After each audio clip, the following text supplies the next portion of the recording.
सरकारै बनाउने गरी भोट दिनु है भनेर भने हो। अब सरकार बनाउने चाहिँ भोट अब आएन हाम्रो।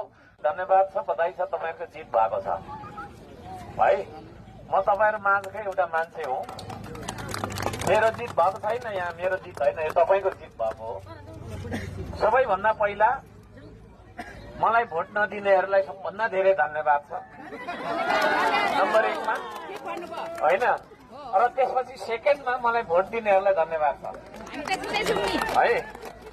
मलाई भोट नदिनेहरूलाई चाहिँ धेरै सबभन्दा धेरै चाहिँ उहाँहरूलाई, किनभने लोकतन्त्रमा त्यो चाहिन्छ। फेरि सबै भोट मलाई नै आइहाल्यो भने त बाँचिन्छु र। तर केही छैन। अब धरानले मलाई पहिला मेयरको पदमा उठ्दाखेरि 20,000 मत दिनुभएको थियो, यसपालि 33,000 मत दिनुभयो होइन। ल नमस्ते, ल जानु जानु, बाई बाई है, राम्रो पढ्नु। र 13,000 मत बढाइदिनु भएकोमा धन्यवाद छ। त्यस पछाडि उँधो गएपछि पनि आयो 2,000 जति चाहिँ प्लस भयो। सबैलाई मेरो माया के अरे उत्तिकै धन्यवाद छ है सबैलाई यताबाट है। हाम्रो भाइ बहिनी, दाजु भाइ, दिदी बहिनी होइन, भान्जा भान्जी होइन, आमा बाबा, सबैलाई मेरो धन्यवाद छ।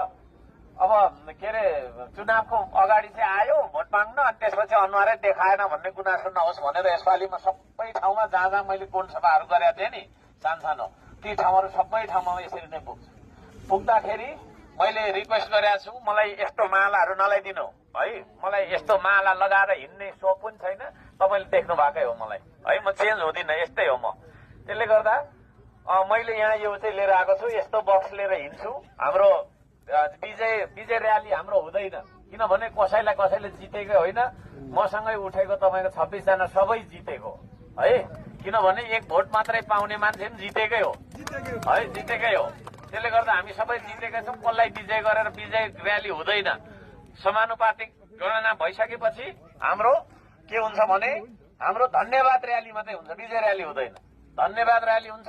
त्यो धन्यवाद र्यालीमा यस्तो सुझाव पेटिका हुन्छ।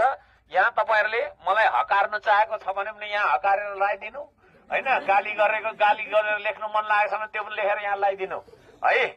म मिडिया मार्फत भन्दैछु। अब म आउँछु, सबैतिर आउँछु सुनसरी एकभरि। अनि गुनासो छ भने पनि यहाँ लगाइदिनु, माग छ भने पनि यहाँ लगाइदिनु, सल्लाह छ भने पनि यहाँ लगाइदिनु। त्यसले गर्दाखेरि सुझाव, माग, गुनासो, गाली चाहिँ लेखिनँ मैले है। गुनासो पेटिका भनेर भनेको छ। अस्ति चाहिँ मत पेटिका थियो, त्यहाँ मत मागियो। अब चाहिँ तपाईँहरूको यहाँ केही लेखेर ल्याउनु भएको छ भने यहाँ लगाइदिनु होला। म यसलाई अध्ययन गर्छु लगेर, त्यतिकै राख्दिनँ फर्मालिटी। 10 बोरा 20 बोरा पत्र मलाई भेला भयो भने म सबै पढ्छु, तर बुझ्ने भाषामा लेख्नु होला।